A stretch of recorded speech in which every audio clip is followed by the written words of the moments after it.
an obligation from that So, business to do it. and there are, along Kentucky 480, there are opportunities to make connections. So to the east of that, once that sidewalk is built, going up to the elementary school, I haven't surveyed this, but it appears that when 480 was widened, that the shoulder was graded such that you could fairly easily add a sidewalk just for the cost of the sidewalk construction, not all kinds of extra grading. Yeah.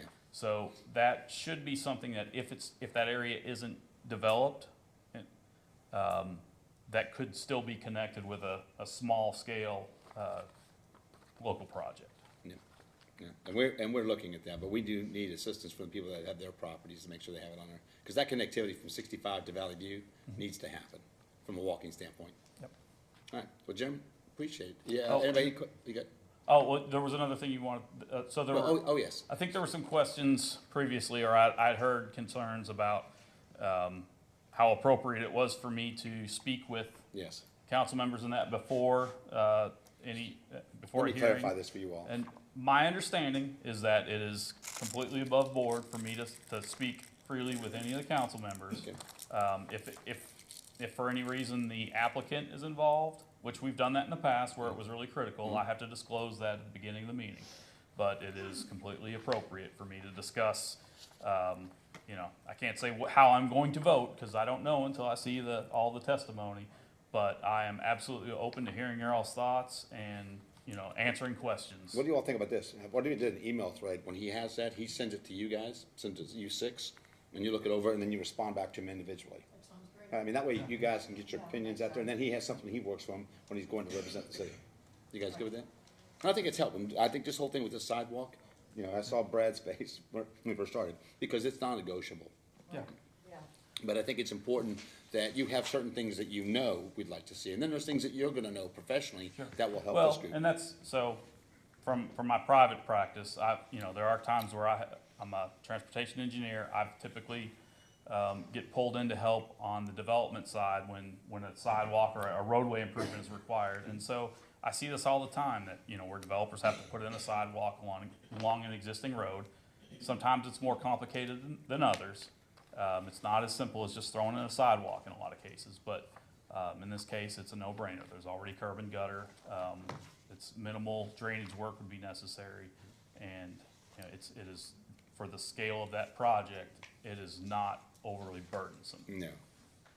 I don't know why they wouldn't have it anyway. That's just, no. Well, thank you, Jeremy. I mean, I do have a question. Sure. So, because we're gonna Oh. talk about this tonight, so can you talk about, this was back on December 12th, and it was, go back now, about the text amendment where it was voted upon to remove basically all of the sections related to the planned unit development. Yes. Is that because we're not gonna do that, or are you all getting rid of that and thinking you're gonna do something So, new, different?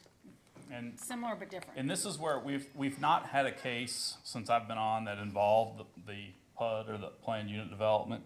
But my understanding was that there were some cases where developers were using that in order to get around, they were using it as a way to get zoning that they couldn't get otherwise. And I think the intent is to, at some point, get to some language that doesn't allow loopholes. Right. But there were several who had essentially used this for reasons other than the mixed-use type development that it allows. Okay, so I haven't read all that section, but it sounds like maybe what you're saying is that the language in the current planned unit development section was a little too broad and allowed people to use it that really shouldn't have been using it, and we need to Yes. look at tightening up that language so that it's really used for what it was intended. Yes. Okay. All right, well, I was just wondering because there wasn't a backstory to it, And so I it's will always good admit, to know. I've been learning as I've gone on this, and since we haven't had a PUD case come up, there was actually one that resulted in a lawsuit just before I joined. But this is one where I've not gotten a lot of, hands-on experience with that particular zoning type. So I'm in not familiar territory with that. Thank you. No, well, I appreciate that. So the city never signed on to that text amendment for PUD, like Mount Washington proposed. I don't know, we did, but I don't, And there was a letter of support from the city of Mount Washington to, for the, I guess, for a moratorium on any use of that text, or that text. no, so, I mean, we don't have to do anything, do we? at this point, we do not, but the whole idea is it was brought to us to make sure that we were reassuring that we're either gonna go with it or not. Cause they're going to take, planning and zoning is going Yes. to take that. It was just a notification to zoning us, completely out. yeah, because planning and zoning comes to you, that's why they're showing this to us, to make sure that we're informed when we get this, what we can do with this, so you're gonna let us know, I don't know how long it'll take for you guys. Yeah, I don't know what, or there wasn't a timetable given on any type of, rewriting of it, or if So we got notified, we got that sent to us, so. Okay, Jeremy, I appreciate it. Anybody, any other?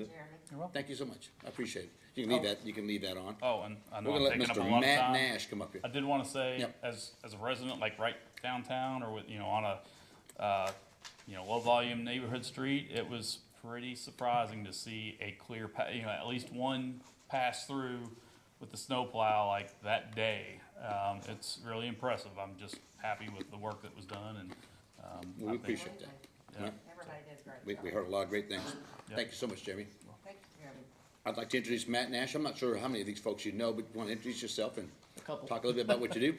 Sure. Well, my name's Matt Nash. I work for the Boy Scouts of America. I've worked there 22 years, mostly in the membership and growing scouting and throughout all 64 counties that we cover with the Lincoln Heritage Council.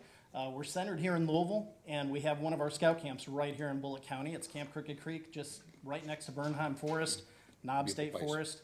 And then we have one other neighbor or two that kind of back up to the back of our property. But we've loved being here since 1987, I think, is when we built the camp.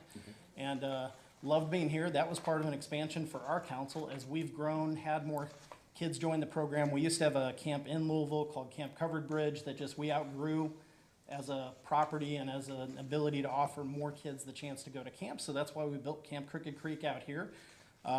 Definitely have enjoyed being a community partner from that avenue. And I just wanted to give a brief scouting update to everybody. If you don't know much about what's going on in scouting, there are two things that every scout, and I get a kick out of it because Pastor Tom, that started the meeting here for us, saw my little scout symbol on my shirt, goes, oh, trustworthy, loyal, helpful, friendly, courteous, kind, obedient, cheerful, thrifty, brave, clean, and reverent. And he said the scout law while he walked by me and just kind of did a little nod. And any scout or anybody who was in scouts and Cub Scouting or Scouts, the older program, learned that at one of their Tuesdays or Thursday night meetings by holding up a scout sign and repeating it. And our hope as an organization, what we do is we try to instill the values found in the scout law and in the scout oath into young people and let them make good ethical decisions throughout their lifetime. That's the point of scouting. Our founder was a guy named Baden Powell 115 years ago that said scouting is fun with a purpose. And that's what we try to continue today. But we serve about 8,300 kids right now in that 64 counties that we cover. We're on our third consecutive year of membership growth. So even coming out of COVID and everything else that really hit a lot of youth organizations hard, we've been growing consistently 3 years in a row. About 38% in the last 3 years is our growth. 9% growth in our camp attendances. And something I'm the most proud of, because I've worked on both sides of this with the organization, is we have fulfilled 100% of the, just like your programs that you've mentioned with baseball and other stuff, if we know there's a financial need from a family, we fulfill that. That could be a uniform, a handbook. If they want to go to summer camp, we make sure that's not an obstacle. We don't want money to be a reason a kid can't be in scouting and get all the good benefits from it. So that's a little bit of just the big picture. I want to break it down to Bullitt County, just so you guys know what's going on here locally. Locally, we have 422 scouts and adult leaders right here in Bullitt County. They're in 16 different groups. They're at everywhere from Journey Church right here in town. The Methodist Church here in town has scouting. We also meet at the Methodist Church in Mount Washington, in Hillview. We have scouts there. So we're sprinkled around all throughout Bullitt County. And we have kids who are even in scouting that go to a unit in Louisville and participate there. So we have more than just the 422, but those are the kids registered in programs that are actually in Bullitt County. Of the Bullitt County groups, we had 13 young men and women make Eagle Scout this last year. And if you've heard about scouting, you know Eagle Scout's our highest rank. A young man or woman can both earn it right now, and you have to earn 21 merit badges, go through about 6 different ranks. You have to do a service project to your community, just in Eagle service projects. And we saw a great one out that Courtney could probably talk to better than I can, that she's seen. But we had 2,300 hours of community service just done in those 13 Eagle Scout projects. Just 2,300 hours there. We had over 8,000 hours done if you include everybody. So again, a community partner and really just being proud of kids giving back and doing great things. We're very proud of what the Scouts are, but we also like to be a community partner even more than that. Our Scout camp that I kind of started talking about, we have over 2,000 Scouts and adult leaders visit during the summer. So when we're running the peak of our operation, we got about 2,000 people pass through there. Year round, we have over 10,000. And these are people not just from Louisville. We have people coming from all over the place. We have Scouts travel from Michigan and Florida and the Carolinas and Virginia that come here to be part of the summer camp that we offer at our camp. They might be trying something different. They might just have been to this camp before. We actually have one Scout leader in Cincinnati that has been here every year the camp's been open because he grew up here and he makes his Scouts come back. Oh, wow. So we've got some nice heritage of having that happen and just some great things that have happened over the years and really generated return things. And they all come through Bullitt County. They're buying gas here, they're stopping at Walmart, they're doing everything through here. Preferably behaving themselves, Chief. We follow fire bans, we do everything else we're supposed to as well. Scouts are safe. But that over 10,000 folks, or even unique things like we started an ultra run at our camp property. We have about a 13-mile loop of a trail. And if you can believe it, we've had about 100 people show up and run that every single year in the last few years since we started it. Everything from a 5K to a 100-mile run where you're running pretty much into the dark of night and you're making laps around the Scout camp. That's what they enjoy doing. But those folks, again, stay here in hotels, other stuff, and utilize the local resources. So we appreciate all the community partnership with that. Scouts, really, they want to learn good things. And there's 3 things I kind of want to leave you with, because you do a lot as a Scout. And I'm an Eagle Scout. I grew up in the program in Canton, Ohio. I have 3 of my kids in scouting right now. I live in Mount Washington. And we actually are one of those that transitioned. We were at Scouts at St. Gabriel up the road in Fern Creek, just because my kids had friends there. That's why we joined. But Scouts are doing one other thing. I mentioned the Scout law and the Scout oath. The Scout oath is, on my honor, I'll do my best to do my duty to God and my country, to obey the Scout law, help other people at all times, keep myself physically strong, mentally awake, and morally straight. That's it, but it really knocks down to 3 things for Scouts. We want them to do a duty to God, duty to country, and duty to self. And that's what we're trying to do with all the 500. So I appreciate just the community support. Jose, appreciate the few minutes here just to talk here, Mayor Jose. We actually have a little fundraiser we do in the county too that we're actually going to recognize the mayor for his contributions and what he's done to be like a Scout and help us in many ways. But we're doing that here in February, and Courtney might even mention that more, but if you want to, I'll let you. Man, I want to first of all say thank you. But sure. But if you haven't been to Camp Crooked Creek, Yes. you're missing one. I mean, it's a Oh, I worked there. it's a beautiful place. Oh, did you work there? I worked there for Yep. about 8 years, I guess. Yeah. Oh, wow. In the kitchen. Yeah. Yeah. Oh, yeah, I loved it. I was So it's a gonna beautiful say, place. Time to play too, by the We, way. we try. We try to make sure everybody has a good time, whatever way you're working, and I'm always happy to help in any way with kids getting into the program or just helping the community in general, any way we can. Our service projects pretty much span anything that's gonna support the community. I'm benefit overwhelmed. people. I've been overwhelmed with the fact we've done 5 Eagle Scouts 5. presentations. We got 2 more that are actually doing projects in the city. So it's Yeah. pretty cool. One in the park and one actually is an entrance sign that we're gonna actually put up for Shepherdsville. So we got 2 of them working on that. Once the weather thaws out, hopefully we can get that. But I mean, it's really amazing to watch these kids go through. And I would love to see them in 10 years, right? Yeah. With the scouting program as it is today, you just want to see where these kids are in 10 years from now, because they've got some, I mean, the values that you guys instill. And I think, I've been involved with you guys for about 12, 13 years. It's been that long, and I've enjoyed it all the time. But I do think it's an integral part of our community, is having these kids with guidance. Outside of their parents and the coaches that they work with, this organization's done some good things, and I just wanted to give you a chance to make a presentation. So, Matt, thank you so Absolutely. much. Great job. You're welcome. Thank All you. right, thank you so much. Thanks. All right, Miss Courtney, come on down.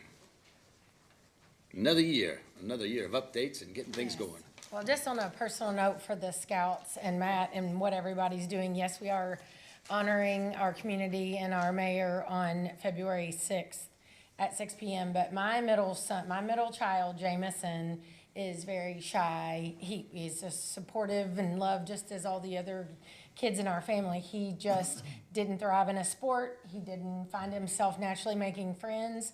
And since we joined the Scouts, this child has completely changed. He's now one of the, I don't know what the leadership name is, but he's one of the leaders, and he stands up strong and he pronounces his words, and it makes me emotional because the Scouts is doing something for this child that I could not. And I'm so thankful, so thankful. So if you can support the Scouts, or if you have any child that is in that little category I described, man, get them in there. It's amazing what those other kids will do. They just pull them right up, and they're such great. So anyway, personal note, but such a worthy cause. So thank you very much for sharing. And I just want to kick off a couple of things while everybody is parade. Can't wait to shut the roads down. Here are a few ways that you can get involved. And if your constituents are asking about, hey, I heard there's a parade, not only give them the date and the time, but tell them this is what we're looking for from some people. We basically, anytime we're doing a parade or a downtown activity, we've broken the downtown into blocks. So there's basically 12 blocks up for assignment or for volunteer groups to take on. And when you take on a block, the expectation would be you make sure there's 2 or 3 people deep. In this case, we'll be waving flags. We'll make sure if there's a banner that's assigned to that block that your Vietnam Veterans banner is upright and facing the parade. And so we just want someone to be in charge of the block to make sure that you are getting a bunch of people down there. They know where the closest restroom is, where an evacuation route is. Just make sure that you're kind of the boss of the block. So we're looking for some boss blocks. If you would like to be one of those, please let me know. We have quite a few. Yeah, that's just a name that popped.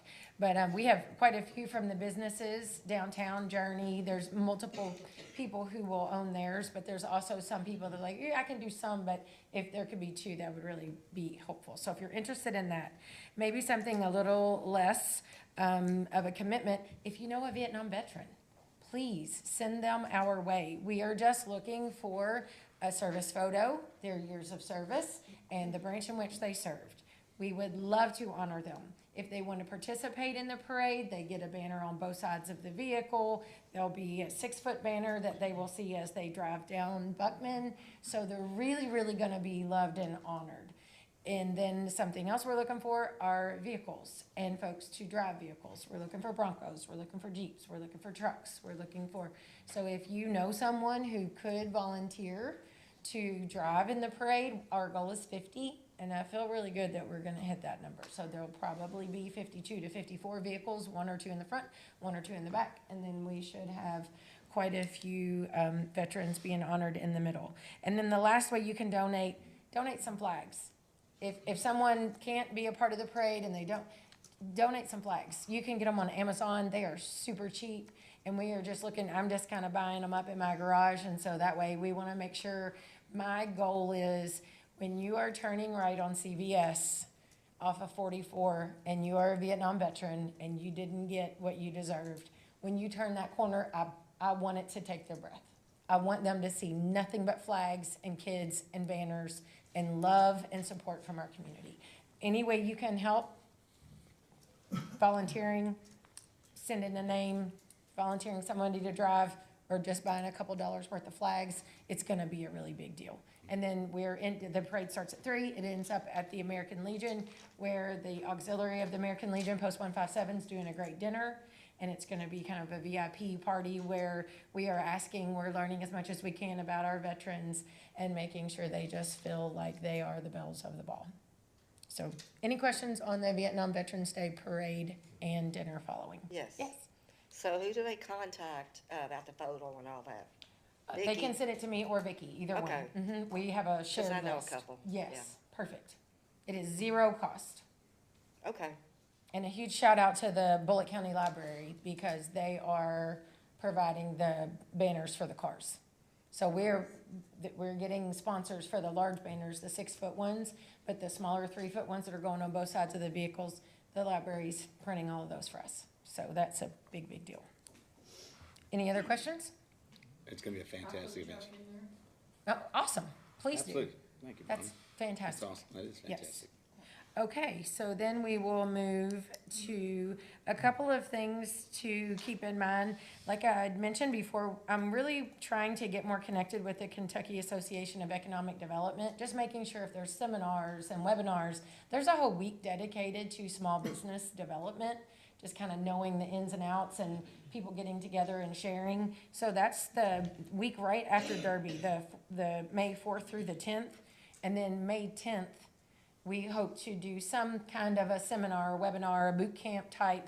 Here's a couple things if you are starting a business, if you are a new entrepreneur within the, first 4 or 5 years of your business and you want to come have a question and answer session. The goal would be we have a network of folks. They send the questions in and then we just spend 30 minutes to 45 minutes answering questions that we already know that we could look up and get some information for them and then do 15 minutes of question and answers. The whole point is to promote economic development within our city.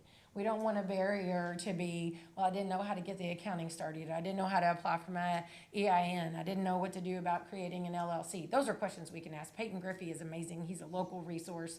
There's so many people that are willing to get involved. So we just want to make sure if someone is starting, if they're thinking about a business or they're in and they feel like maybe they could use some help, we want to make sure this city is providing resources for those folks.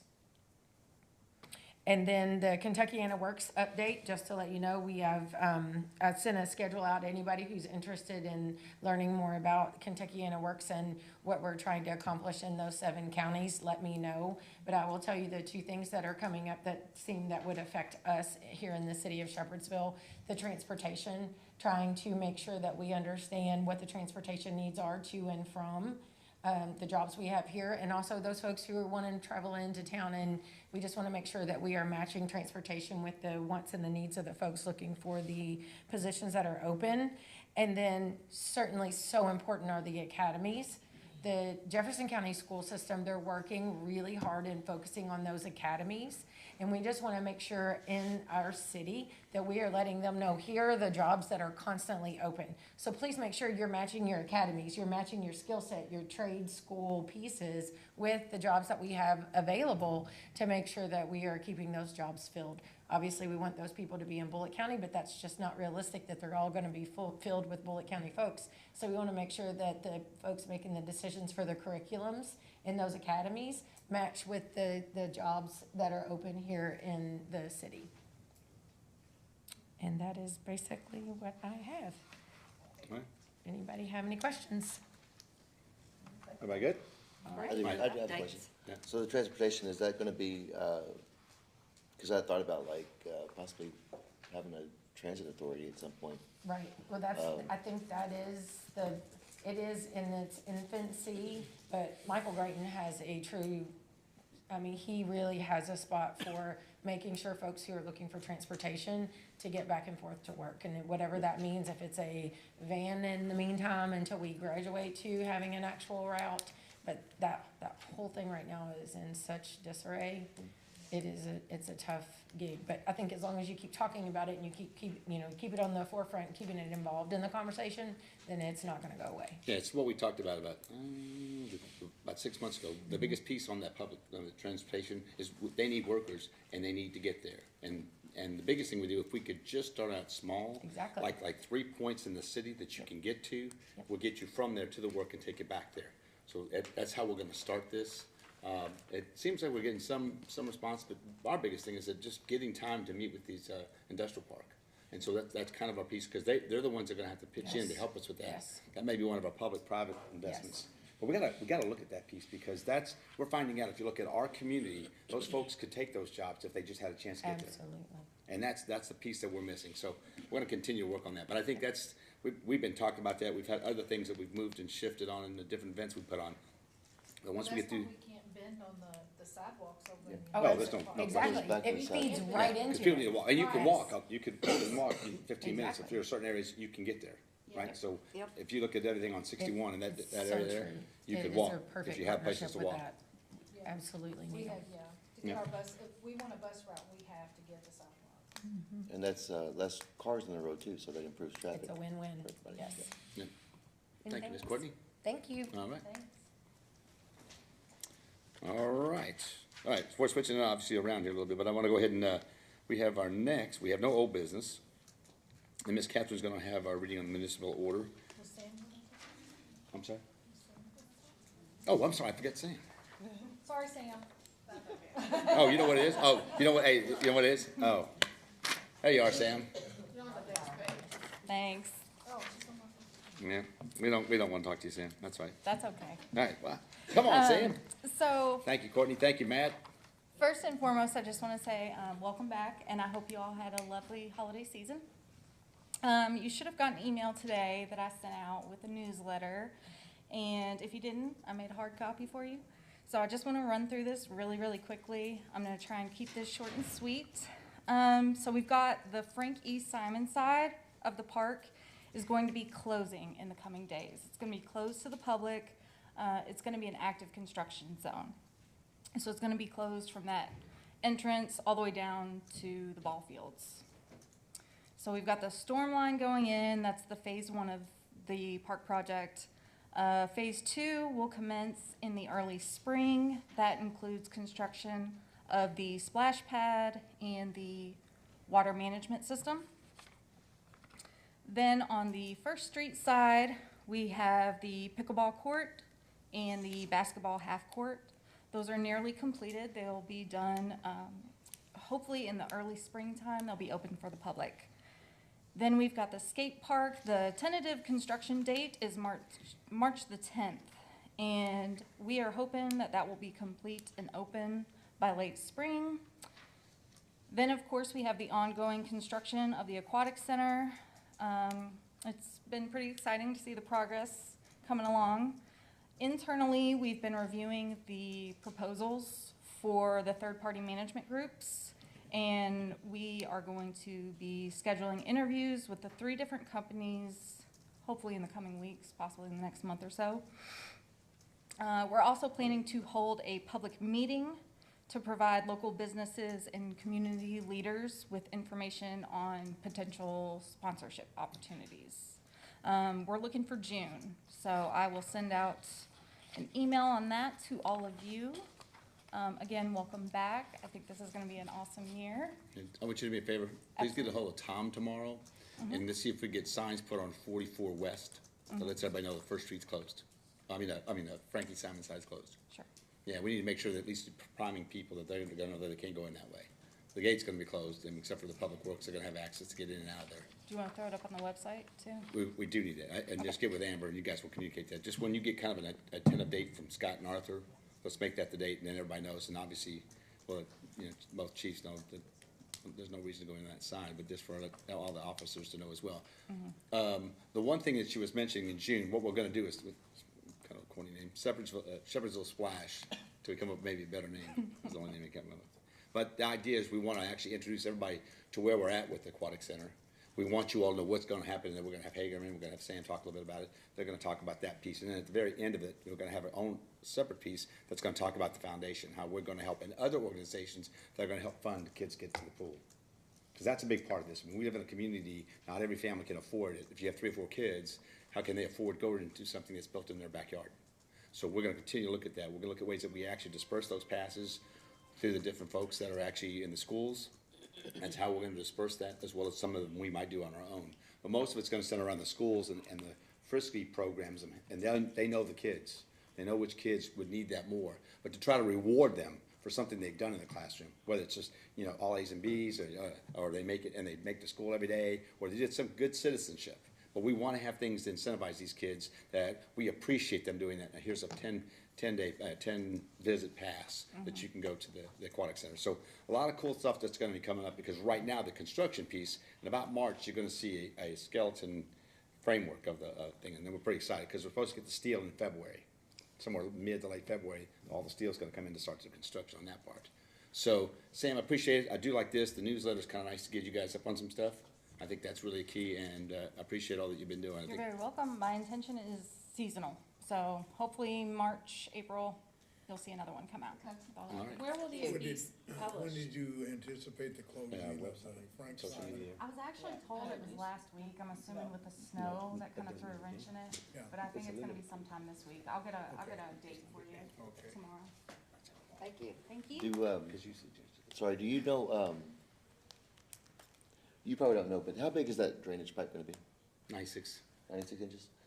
Are we looking at, future, because we're only like 3/4 of a mile from Mud Run and where the Blue Line feeds, and then, Mallard Lake goes pretty close to that. I was looking for the future to try to get rid of some of that drainage issues. So the biggest answer for him and everybody here is I just signed documents today that actually are doing the study on the Blue Lake to 44.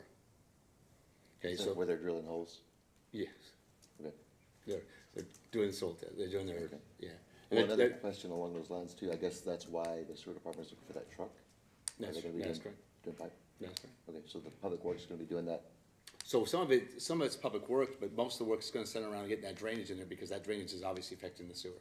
So just, when you think about who's doing what, it just depends on what equipment, because the sewer department has certain equipment that public works can use. We're not buying two sets of equipment, right? So there's been some things that we bought the last couple of years, that those pieces of equipment help us do some of this construction we need. It saves us money too, because if we have to third party it out, that is.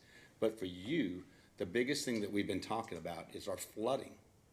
Our flooding is in that Blue Lake area. If you look at, there's 20% of our problem right there, and it goes both ways, all right? And so, again, looking at the school and the way that it was developed, very poorly developed. So what we're gonna see is that just on the other side, it's on the north side of Blue Lake, just a little bit there, but it runs all the way through the schools. And it's gonna, and what we'd like to do, and when we were discussing this, if the worst thing is we just work on the stormwater from that, we want that, but we are looking for grant money and some loan money that may be in play here, that we curb and gutter that thing to Chili Coop. Okay, that's what we need. That road is not a very it's a poorly designed road. The drainage on both sides is, and there's obviously many more places that the drainage is a really poor thing, but it all settles there. If you look at the basins on the other side there, Treasure and all that, Treasure Bay and all that stuff, it's just horrible through there. But if we can get that water quickly out of here, and just one other thing that goes with that, if you look at here at Conestoga, we are looking, and we're getting some work done pro bono, that's gonna design the water flow on Conestoga. That water needs to get quickly as it can. Where the drainage problem was at Wendy's, that was a drainage problem, not just an eyesore in the way the city looked. So when we cleaned it up, it's a state right. We had to go call the state and go, hey, we're gonna do this, and they were fine with it, like, we've gotta clean it up, they're gonna say no. But what we did is we cleaned the drainage problem up, but we need that water to get as quickly as it can, Rob, to Adam Shepherd and straight to, 44 and get to that river. And the pipe on the other side where we had the problems with Gaddy's and all that, okay, and then we now had the problem on the other side there where the new place for the Long John Silver's was, that's a problem. So, but getting that water to that, to get us quickly to the river, that piece is gonna take care of a lot of our problem. And I think it'll affect, I mean, really, on that road, Blue Lake, it'll take it pretty far back. That water's just gotta get someplace quick, and if it doesn't, it just goes this way. And then we've seen that. There's a lot of offshoots all along West Blue Lake, and then even between West Blue Lake and 44, going that way, Saltwell, there's a lot of drainage issues. Yeah, but the idea of getting it to that point, so we gotta make sure the elevations hit that point, then they go straight down. Because it's gonna have to be re-elevated as far as, because you can see the water settles. Never really gets to 44, never gets to the river. And the point even, between the point and Mallard Lakes and all that. Yeah, that's the Blue Line thing, that's a whole other conversation. I think, well, the Blue Line goes into the Mud Run, so I think if we can get to the Mud Run, we could probably tap into that and maybe Yeah, that's on pull some off. further side of 44. But I think you'll see that these two pieces will be an integral part of getting, like I said, 25% of the water problem in the city. It's still gonna be there, we're in the floodplain, that's not gonna change the dynamics of the city. But if we just get that water out quickly, it's not gonna settle and flood people's backyards. And unfortunately, we're dealing with a pretty big project. I try to separate flooding from drainage, because we have a drainage problem always, but we have a flooding problem every Because the drainage 20 problems. years. Because of the drainage Yeah. problems. We Yeah, can't just get that because- water quickly out of the city. Yeah. But we're gonna get there, but thank you. Anything else? Which side of Blue Lick does the stormwater drainage run on? Does it run on both sides or just from the northern part Well, down? it runs northern part down on the south side of Blue Lake, but there's all that water, you have basins on the other side. That's where that water's supposed to go, but between those beavers out there, and that's no joke, they are no joke. You can tear that dam down and the next thing you know, 4 days later, they built another one. I've never seen anything like it, and you can't kill them. But the idea is that most of that, Mike, to answer your question, is on the south side of that Blue Lake. It comes down that side, that water has to get there and tee it, and it tees between the schools, but you can tell it's not moving. on the north side, they have, some of the blacktop work that was done covered in the drainage. I think you It's done mentioned in that the too. culverts. Yeah, I have pictures. Yeah, so we'll probably end up doing a lot of the stuff, is there's so many of those problems that we can't take care of right away. Make sure I get your list, and we'll keep things like we do with the streets, kinda same thing with triage and what needs to be first. But these two are the two major projects, between the Blue Lick to 44 and the 44 to the river. Those are gonna be big things on that. And if Public Works can do something about that, there's some smaller jobs like Jackie Way, Centerview. We've done They some could work over probably- there, Ray. Yeah, Recently, No, I mean, we just, no, it's been a while. it's been, what, 7, 8 months? Yeah, North Maple has a lot of drainage issues. no, we have drain, we can start, you can. we They're can- everywhere, it's Eastview. Yeah, yeah, so it's gonna take a little bit to do this, so some of that's gonna have to be done in a timetable and as far as finances on that too. But I do think the biggest two pieces are those two connection pieces there. Yeah. We'll get started with that. I think the biggest thing for us is we know that's what our issues are, and there's been no really money spent on it. We've done some things already the first 2 years, and we'll continue. You know, we're gonna have to continue this because it's not going away. And we can't do as much with traffic, but we can do a little bit with that water. And then I guess one more thing, splash pad is contingent on that drain pipe, right? Yeah, we have to have a drain pipe Yeah, there. we have to have a drain pipe first. It's gonna happen. Maybe, just kidding. If I had to dig the damn thing. We're gonna give her, we're gonna give her a shovel. It's been 4 years. We got this. All right. Pink shovel. You get a pink shovel. All right, well, thank you, Rob. All right. Thank you, Miss Sam. All right. Sorry about skipping you there. All right, Miss Catherine.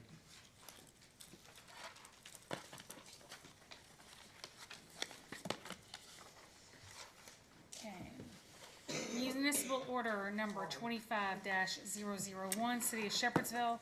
A municipal order of the City of Shepherdsville, Bullitt County, Kentucky, making the written determination required by KRS 82.083 for the sale or other disposition of property owned by the city. Whereas the City of Shepherdsville now owns property that is no longer useful or beneficial to the city, and whereas KRS 82.083 establishes certain requirements for the disposition of such property, and whereas KRS 218A.420 establishes certain requirements for the disposition of seized property, now therefore it is hereby determined and ordered by the City of Shepherdsville, Kentucky as follows.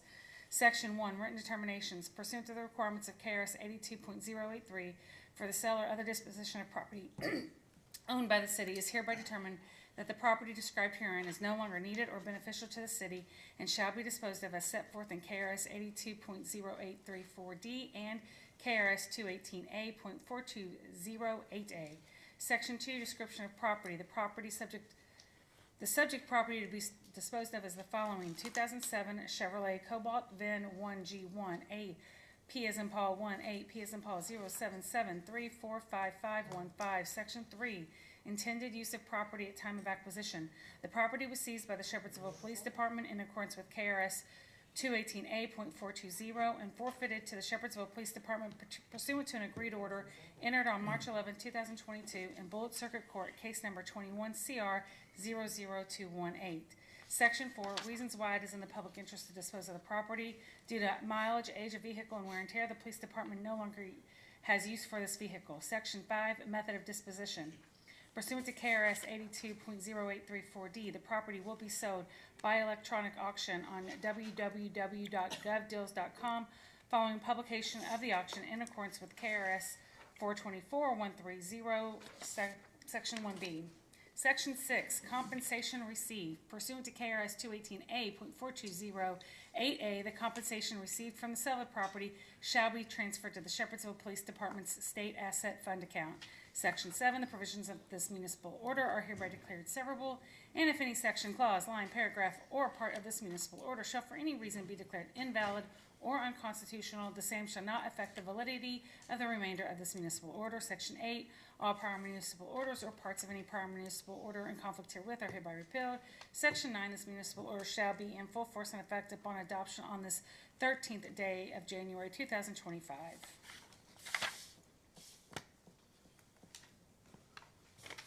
Motion to approve. Second? No. That needs to be changed, the date. I know, I read it right. Oh, you wrote it right, okay. I read it right. Okay. I'll fix it. All right, so Chief, we're all squared? Go ahead, take care of that. Thank you, Ms. Catherine. We didn't have a vote. I'm just saying, hold on, we're not doing that. I just want to see. Oh, okay. I'm just asking. What's with you today? You okay, dude? You gonna be all right? All right. My hands are cold, so no. My blood flow's not It good. has a cold. All right, all right, so, all right. You got your corrections there? Yep, All right. that's good. Need a Well, motion? we had a motion. Bonnie made a Bonnie. motion, And Rob. Okay. and Rob What's wrong with seconded. you today? No, I'm fine. I'm fine. Now we just Get a need to vote. Get a vote, Miss Brenda. Okay. Rob, Yes? Brad, Yes. Bonnie, Yes. Faith, Yes. Jennifer, Yes. Mike. Yes, All right, thank you, council. We'll get it together. We will just get started this year. Okay, so on this planned unit development, I am trying to inquire to confirm that the city never did adopt that section of that text amendment. And so if the city did not adopt it, we don't really need to take any action because we didn't adopt it. If the city did adopt it, what would the city want to do? Would the city want to go ahead and agree with the planning commission to remove that language, to remove the PUD language? Or would you all for some reason want to keep it? And that is only contingent upon if it is there, so, but I thought if you all had an opinion already, then once I found out, I could just go ahead and do whatever I needed to do, which may be nothing. Well, Mike made the comment and I thought he was right on that, but I mean, He probably is, I was, But- it came to us to ask if we wanted to sign on to Mount Washington's text amendment, and we decided not to, we just didn't take any action. So there's nothing really. but I mean, when did that happen? Cause like what I was trying to do was find out the year that happened and confirm either by reviewing our ordinances or our meeting minutes, because let me tell you, I've been digging into some more ordinances and we just forget we do things. So I just wanna make sure so that we don't have this floating out. So I just wanna do a first circle. So if you happen to know the month or year, Brenda, you still got searchable minutes? There's your gal right there. okay, If Mike remembers that it has to be when he was on, so. I think it was under one of Curtis Hockenberry's administrations. okay. I don't remember. Um, I don't remember. and I've also reached out, right, I've also reached out to, Charlie, so he may know the text amendment number or the date that it was put in effect, and that'll give me, I just wanna confirm that the city did not take action, so that, you know, we can then put it on our record for this time around, and that way it closes that loop. Because in the current regulations, it doesn't show that being a separate amendment like a lot of the others. Yeah. So it's probably at their office, but, If I'm not mistaken, one of the reasons was the fact that I think, as I recall, it required 200 acres to develop a PUD. Okay. But we just didn't know where you'd find 200 acres in Shepherdville. You're gonna find it now. Probably not That now. would be interested in doing that. okay. So if you all, for some reason, if you all had adopted that language, would you all want to agree with the commission now to remove it?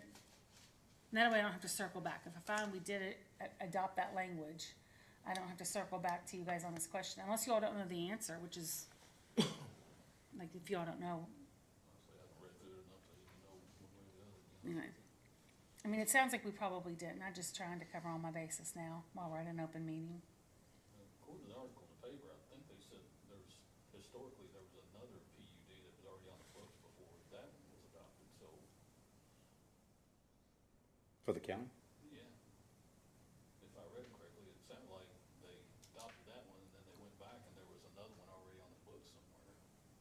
Well, that would not be surprising, but, So let's just do Is there this. a timeline or anything? What's that? Is there a timeline or anything? Can we? No, we're gonna just- get. I don't have a timeline No, right now, she's that's just, what I she's was just asking, this asking. is she's just a courtesy request from her, So. to get a feel for what you and guys want. No, we don't have a timeline, we can at any point act upon it. Again, it was just one of those, if you guys already had a position on it and you knew you didn't want it, then I would know that if I found an ordinance, then I could be like, okay, I found an ordinance, that we did adopt it, I'm now gonna just write the ordinance agreeing to remove the language, so, just trying to cut down on emails and time. But if you guys don't know, I can just find out and confirm if we have it or not, and then we can move forward from there. Yeah. If you guys want more time to read it. Yeah. Okay. Yeah, that's fine. fair enough. Yes, Well, good? as soon as I find out, I'll look into that, and as soon as I get an answer on whether or not we have it, I'll let you guys know. All right. And we can talk about it at the next meeting. I like to have it on the minutes here as to why we didn't take action, till we get back to we didn't take action before. Just full circle moments. No executive session. Planning and zoning, obviously, and Dwayne Price didn't have anything from the Board of Adjustments. Department reports. Chief Steve, come on down. Hey, I gotta remember to rotate, right? Next time it'll be Jody first? Is that what I gotta do? Really, just early, and I know Jody will talk about this, obviously, our big thing's been the weather with everybody else around here. We seem to fare pretty well. We got a few cars damaged, very minor damage. We'll get them fixed and go on with it. Thank you for the car. That'll bring a little bit of money back in, and right now it's just sitting there rusting away, so didn't see any point in trying to keep it. I actually asked Faith, what are y'all doing with the 2007 Cobalt anyway? This was a court order to seize, I think it was a 21, I think, and That's what we they had to used do it for this just order. like an Yeah, unmarked car surveillance, but We couldn't just it get. wasn't used that much, and like I said, for practical reasons, it just didn't fit what we needed, and it was older, and like I said, might as Are well. you interested in it, Rob? But the other one, I'll just say that Courtney's already left. Our love of parades is well known. I don't know why everybody makes fun of us, but this one specifically, we like them all, but especially the Vietnam vet.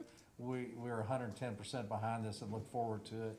And we've got a chiefs meeting here with all the agencies in Bullitt County, and I extend them the offer, if they want to participate in it too. I think this should be not just Shepherdsville, but Bullitt County. It is a Bullitt County. And we're gonna make the offer if they wanna come in and join us and take part in it. We'd like to see that too. And just really, if there's any questions y'all have of me. No, I think it was good, and again, a lot of what happens during that time of weather is, first of all, getting stuff cleared up, but really making sure everybody's doing okay, and I thought you guys did a great job with that. Good communication. I tried to reach out to you guys. You guys were eyes and ears on the ground, so it turned out really good, Steve. And like I said, I think we got very lucky on the lack of power loss around here generally. I think that's what really made the difference too, that we weren't dealing with that. But obviously it was, I think they said it's been 20, 25 years since we had that much snow, but I think everybody jumped. Did a great job, man. Did a great job Great job. and joined together. And I know that we were working, constantly with fire department, and all public works was out there too. So I think all in all, it went very well for the entire city. So. Yeah, you look at the utility piece of it, how quick they got back on that. We had warming centers for folks. I mean, we had the one out there, Shepherdsville, worked that thing. And it was, we didn't have anybody. I mean, we had one, but the idea of having that in case it really would have been down for any length of time. I know some people had a little longer, but most were down maybe an hour or two and got it back up. So pretty remarkable how that was recovered. So Right. thank you, Chief. Thank you all. Thank you. All right, Chief Jody, come on up here.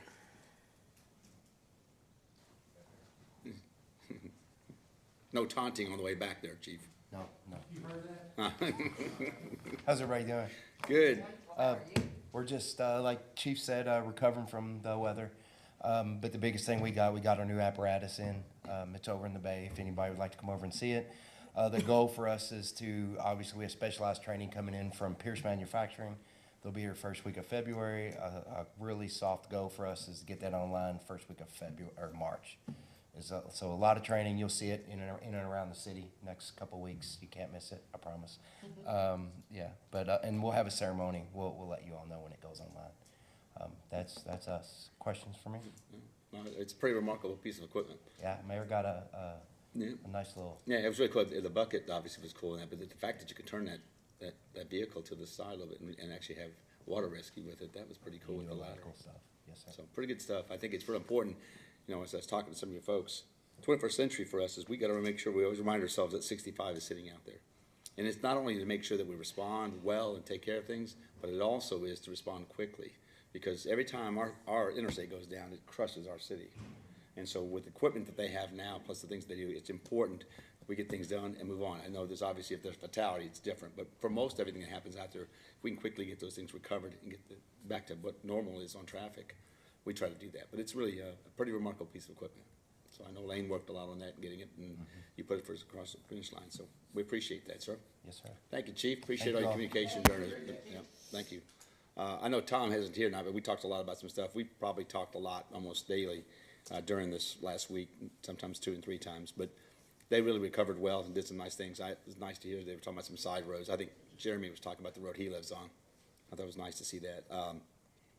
I know Scott's been on the weather a little bit and fighting back a little bit with the sewer. And the reason why there were some things they wanted to recognize Salt River, because we did have a couple times that the power went down on the sewer. And it was back up like that. And that's very important to us, you know, with all the equipment that we use over there. So everything was good there. Miss Brenda, anything you'd like to add to all of this? Oh, gosh, you made me forget. It made you forget? How did I do did that? have How did I something do wanted to that? say, too. Well, while she's trying to think of it, for the council here, probably mid-March, you'll get budget numbers to start with. We'll give it department heads. We have a meeting later our next meeting will be the 27th at 3 o'clock. We have a department head meeting to get them kind of looking at some dates that you guys can get together with them, right? We'll do kind of the same format, 2 of you at a time. If we can do that, 1 of you, as long as we can make time for you guys to go over the budgets. The budgets are just like they were last year, almost. I mean, it really is. It's like a 1.98% increase. You're not gonna see much difference in the budgets. The biggest piece in it you'll see that not only do we make the payment, but we also have money to put in capital works again, because we gotta infuse that money back in there. We may have, with the finances we have, we've already projected that our occupational tax is gonna be almost $1 million more. And I don't mind telling you that, because we projected lower numbers, because we know we have still some capital projects that we gotta get done. And part of what you were talking about, Rob, as we get the budget we're in, and this next budget, pretty much right after that, is going to be some other money that, outside these 2 big projects, we're gonna start looking at some of this, and we can do that together. Yeah, because I do know that we struggle with that over the years. It's never been addressed. And so for everybody up here, we're now in a financial situation, not only to build the things that we're building for our community, but we're able to address some of these things, the streets and the drainage and stuff. So we'll take a look at, and sidewalks. Yes. I mean, we're talking about connectivity. The plan we have right now, and we're working on getting some details, but you're gonna be able to walk from downtown through that tunnel, as I mentioned last time, with lights on it, so that when you hit those lights, it says pedestrian crossing through there. And that you're gonna be able to walk right down there by the James property, over by the football fields, by the Shepherdsville building, and then come on where 7 Counties is and take you to the Clark Country. So you're gonna be able to walk from the hotel all the way to the downtown area and back. And that's the piece we gotta fix first. But I talked to David Strange today. He came in the office. We're gonna work with Bernheim and trying to put a bike trail from our park to theirs. Yeah, so pretty cool stuff. It's all gonna take a little time, but we're working at, David Strange is also with Sherry and Dennis. They're working on the bank building now. So we're gonna do some stuff. Public Works is gonna do stuff on the outside of it, but they're gonna take care, we're gonna kind of gut the inside out and put, because we want to show as much of the stone and have that out there, but we're gonna have a place to get all the history that's gonna be there, right? That's gonna be kind of fun. I know some of you all probably were here when the flooding was happening in the 90s, but you know, you're gonna see some of those pictures, you're gonna go, yeah, I remember where I was. So kind of cool stuff that they're working on too. So this things thaw out. But anyway, with that said, Hang on, before you go to that, Yeah. I'm gonna say something. Yeah. So, when you guys are looking at the budgets, please remember to go back to the job classification ordinance. Yes. When you're looking at it, giving any pay rates, and make sure that that matches up with the maximum pay that you guys have established, so that we can be on the same track. We don't have an issue where we gave an increase to somebody and it caused them to go over the maximum pay rate. Yep. Just a reminder, friendly reminder, because, Well, we're right, gonna I'm make- looking at you. we are Lead gonna that make, pack. we are gonna make sure the department, I was gonna say, let's make sure the department heads look Yes, at that. yes, but Yeah. I'm just Yeah, it's saying it's a not- it's reminder not- to you guys to Yeah. also, you Yeah. know, make sure you know that number, make sure, or get that number for them, but you all need to know somehow that number. You're Yes. the ones that vote on Yeah. it. So you guys somehow, however you get that number, you know, just get, you know, they can tell you, you know, they should be able to tell you what their pay is and whether they're gonna get an increase. I was gonna say, if, And then, I mean, are we allowed to ask during the budgets for them to bring each person and how much they're planning on giving each person, so we can make sure of that? yeah, but we have, so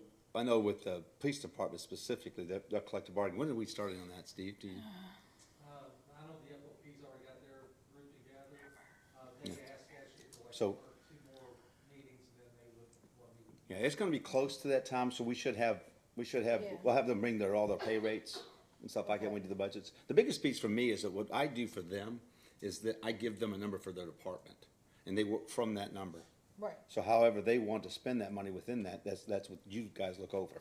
Because what that number does, we actually give it each department that, we have an overhead, and then we have a council pay in there as a separate entity.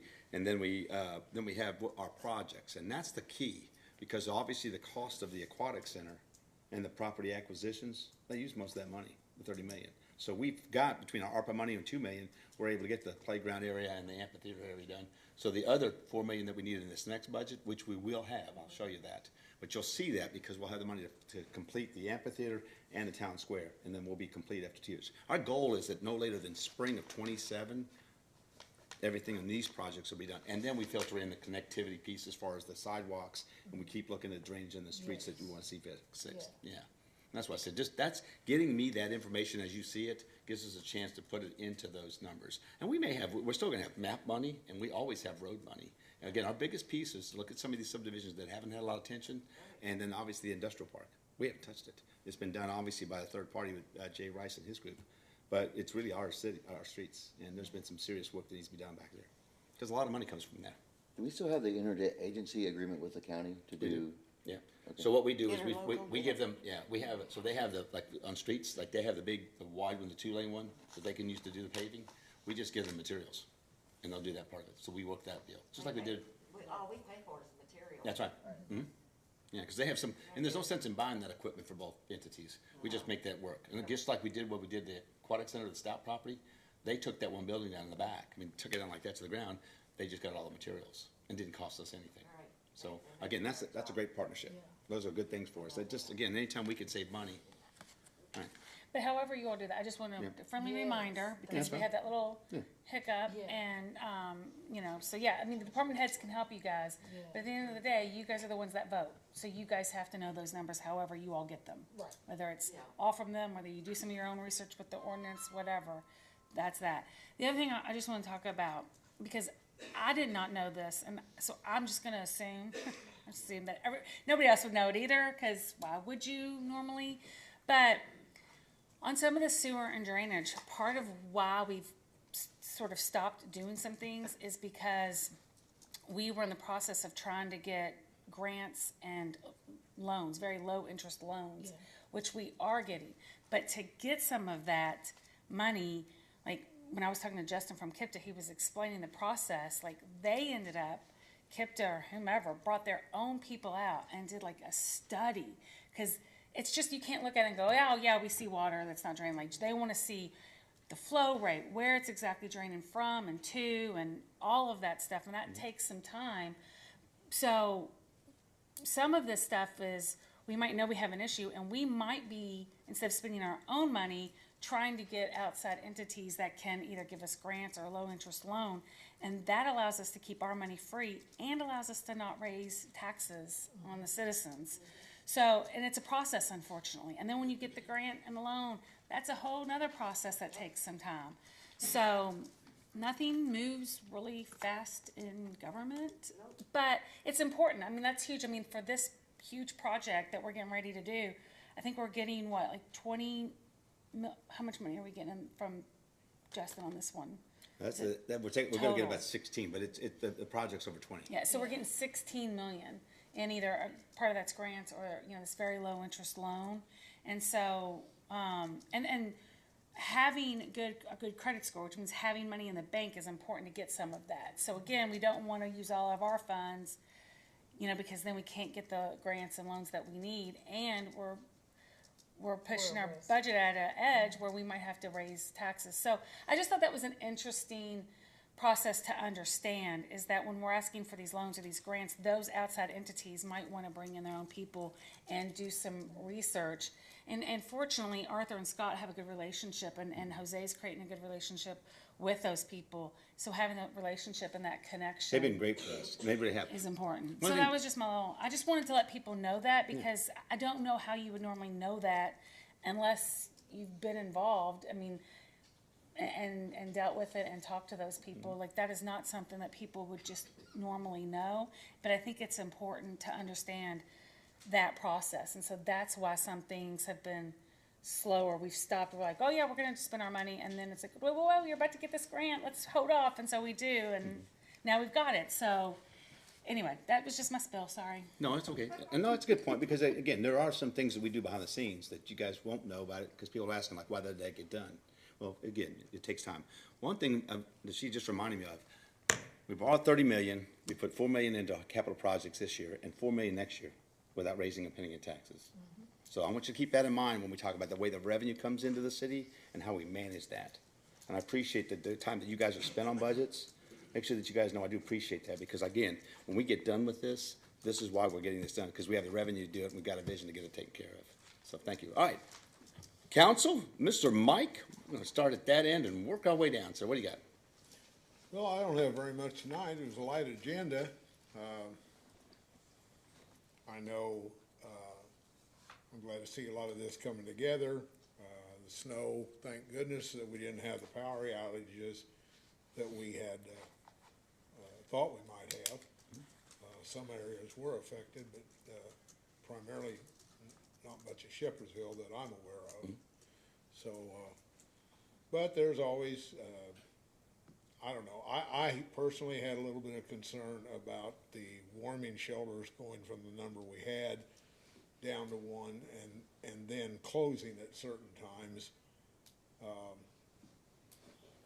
You mean in the county? I mean, it's just the fact that when somebody needs it, we can't necessarily schedule when somebody needs it. And if it's not available then what good was it? Shepherdsville was open the whole time. Pardon? Shepherdsville was open the whole time. Yeah, I know. Yeah, but this, I Bullet get it. East shut down, yeah. I get But it. wasn't there, okay, there was somebody at, Bullet Central. Both nights. The whole time, yeah. So, you know, I just wonder some of these people, like Bullet East probably didn't affect much of us. No. And we didn't have to open the gym. I think that was Yep, that was Plan B. third option, you know. So it's just very fortunate that we didn't need it, Yep. so. Okay. And I'm glad to hear we're making some progress on the drainage situation, getting that going.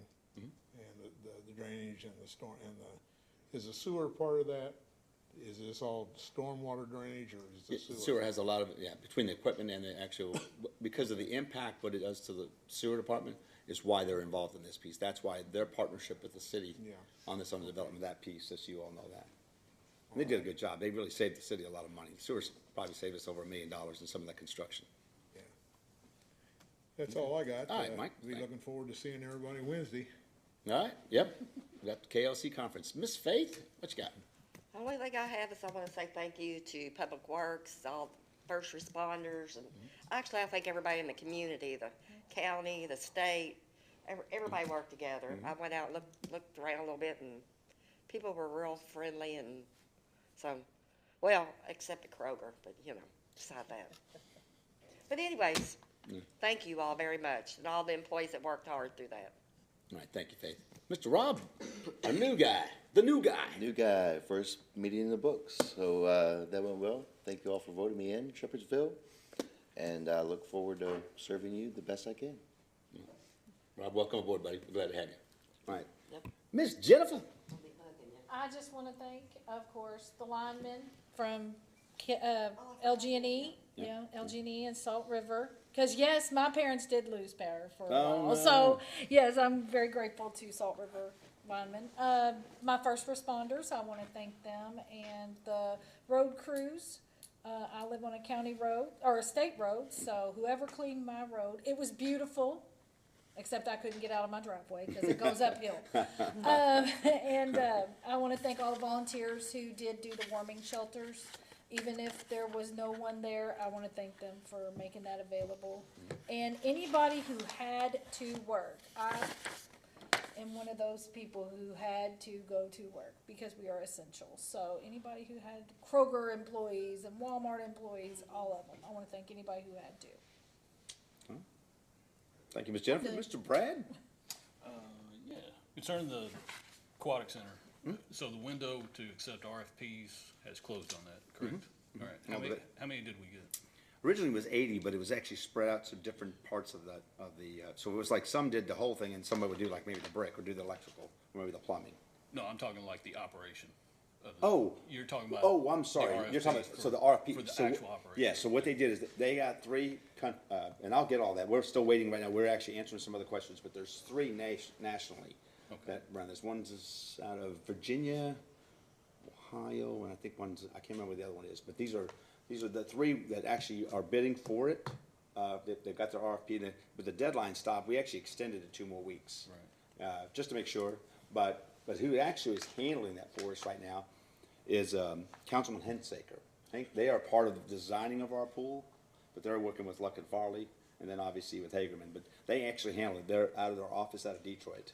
And we've been on Zoom meetings with them, we actually got them to do it. What they're going to do is, we're looking at them now, we got a chance to look at these 3 RFPs. When we get those, the key in that is, first of all, one of the things I noticed is how realistic they are about the projections. What do they think we're going to do as far as the number of people coming in? 100,000 is kind of the number. For most of you, I'll go ahead and tell you, it's gonna be about $1 million plus to run it, right? So with that's a big piece. And then the revenue piece is going to almost be comparable to cover that. But when you first started out in running it, you're gonna see that there's gonna be some offsets, but we can't disclose that yet, but we have some partners that are gonna help fill in the gap. Because we want it to be a rate that we can actually, you've probably heard this, if you haven't heard it, it's $10 or less. That's probably a good number. We've talked to a number of people, we've looked at other swimming events like that and try to make some price comparisons. But again, we emphasize this, we look at our community and making it affordable for the people that immediately live here. We're not talking about, this is a regional impact. This isn't just about, this isn't about Shepherdsville, Bullock County. I mean, it's really gonna be that kind of a regional impact. Because it is, we have to think about, first of all, the people here that can actually utilize it. So we're probably gonna have really better information. We've been reading through it. I'd probably say another couple weeks. Maybe our next meeting, I'll try to give you a little bit more update on that. May try to do something in more of an email. Yeah, I was just wondering if we get an opportunity to kind of view those 2 as well, just to, I mean, you said there was like 3 of them, right? Yeah. So we'll have to make a decision as the mayor, we're making a decision on that probably, I'm gonna say probably next month, we wanna make a decision on it. Okay. I mean, will the council have an opportunity to look at those RFPs? Well, I'll give you all the information to look at. Yeah, but the decision is actually contracted by the mayor. Oh, yeah, Yeah. I understand. Yeah. No worries, no, but I'll make sure. I just, what I wanna do with this, make sure we just got them, but I want you to see it's pretty extensive. There's a couple out there. One of them is over 200 pages. I know, but it had a lot of good information. Yeah, it's too much. Not for the RFP that it was great. Trust me, you'll look at that one and go. But anyway, so I will. So yes, So you said $1 million to run it, and then we $1 have. million plus. And then we have $2 million for the payment, and you said the revenue would be close to that? Okay, no, the $2 million is a loan payment. Right. That has nothing to do with the running of that has nothing to do with the pool itself. I'm just But like trying to get a gauge of how much. Yeah, he's just, Oh. I understand what he's saying. No, I get it. So, but you wanna look at it like this. That's entity, because it's not just that with property acquisitions, everything went in there. So we're not looking at the pool to make that money back. The pool, the money that we're actually trying to generate from that pool is just to cover the operational costs. That is it. It is not touching that loan. The loan is based on the occupational tax and the revenue dollars. That's what we wanna focus that on. There's no way we wanna make those 2 things.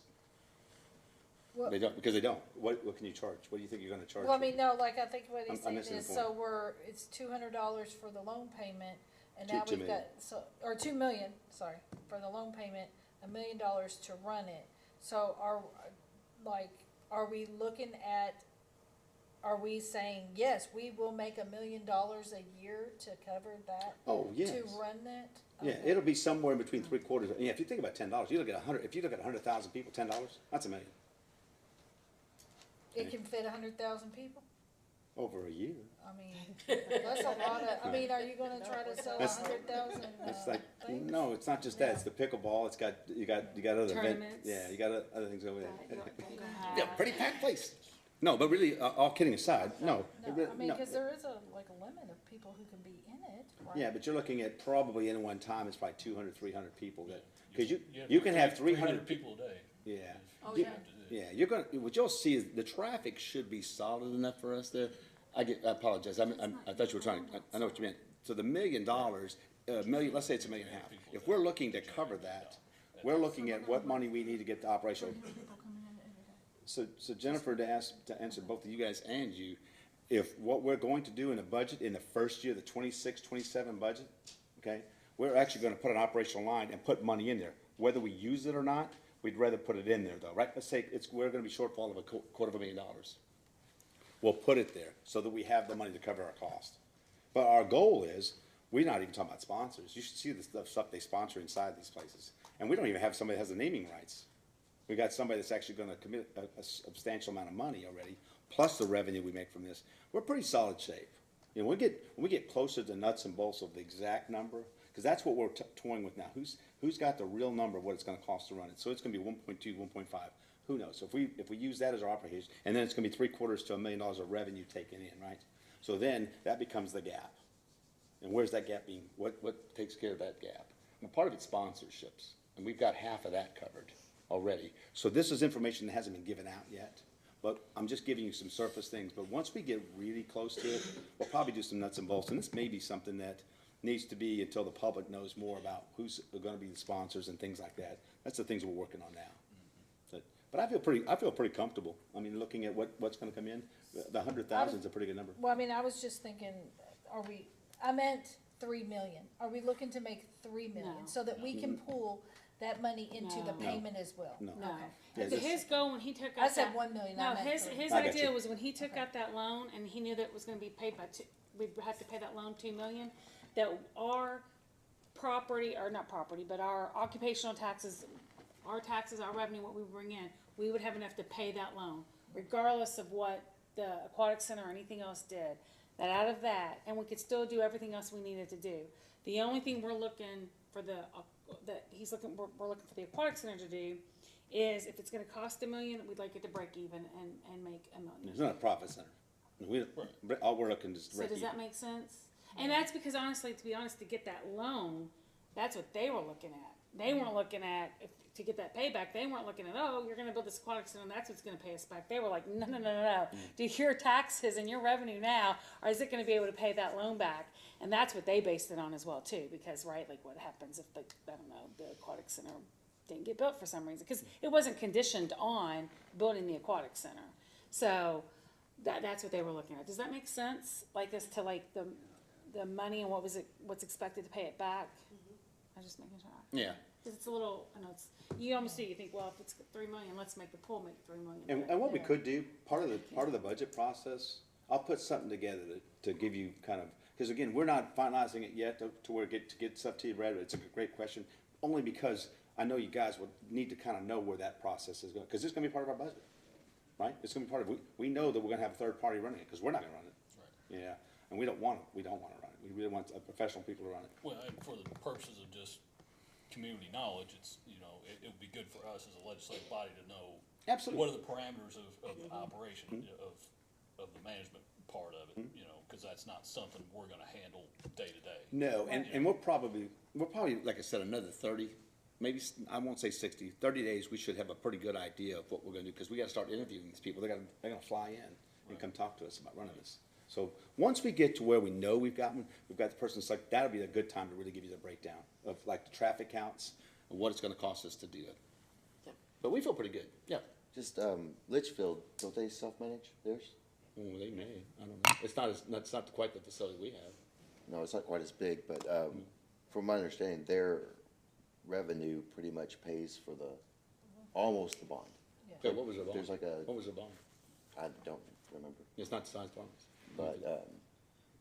but yeah, their revenue, let's say it's 1.8 and their bond payment is like 2 million, something like that. So they can make enough Just a money, yeah. couple So I'm not hundred sure what dollars. they're charging. I would wonder if their bond payment is, what did you say the bond payment was?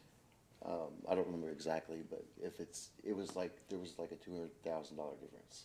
So again, If their bond payment was 200,000 or 2 2 million? 2 million, then they made 1.8 million or something like that. Yeah, but there's still a cost to running it. It's not pure There's one. still- there's still Yeah, costs, they yes. got their I'm whole saying staff they were- running it, and there's they all were- kinds of chemicals, and so there's the 1.8 can't be, I can't imagine Litchfield and all of that. If you look at just numbers in general, I mean, I would love to see that. I'd love to see on paper what they charge to enter that pool, so that they can actually cover all their cost and then pay their 2 million. Love to see it. I wonder what they would charge a person coming in that place. Comparable, about $10. Okay. Yeah, I don't think it's very much. Age-based. If you can get me something like that, would you get me that? Yeah. All right, thanks, sir. Yeah, it'd be great. I mean, I'd like to see it. But I think we're not going to be in the business of running it. I think the key for you guys to understand is a lot of this, because if you look at the kind of the occupational tax coming in, it's only going to get bigger. And one of the nice things about, when we talk about return on investment with that, Brad, look at what it's doing on the other things. We get conversations every day about housing development. We get people wanting to build businesses here. You all hear already some of the conversations that's coming, right? You know that there's somebody interested in a bowling alley. a gun range. We've talked about a sports complex, a bourbon experience. So a lot of these things are coming because what we're building. People want to live here now. You know, where we're a glorified truck stop. And we've changed that dynamic over the last couple of years. And I think that's a tribute to all of us up here. So I think it's a good thing, but thank you. I mean, I'll get more. Yeah, as soon as we had kind of settled it in, I'll give you something you can read. Thank you. It's a lot. No, you're very welcome. All right, thank you, Mr. Brad. All right, anything else? No, that's it. All right, Miss Bonnie? How you feeling? You good? All right, bring a list. Come on. I'll try to make it quick.